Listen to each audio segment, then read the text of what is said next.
Hello everyone, welcome back to our channel Take It Simple. On today's video, I'm going to show you how to turn off SMS from Remitly. It's very quick and easy, so let's get started. First of all, open the Remitly app on your phone. If you don't have the app yet, you can get it from Google Play Store or the Apple App Store. Once you do that, go ahead, launch the app, then sign in. Now on the screen, you can see options like Home, Recipients, Send, Rewards, and Manage.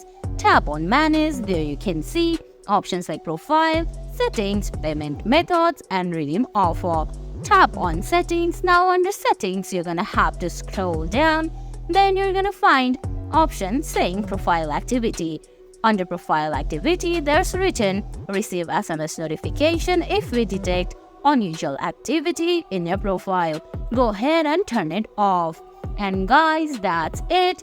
That's how you turn off SMS from Remitly. I hope you found this video helpful. If you did, please give it a thumbs up, leave a comment, subscribe to our channel, and hit that bell icon. See you in the next video. Thanks for watching.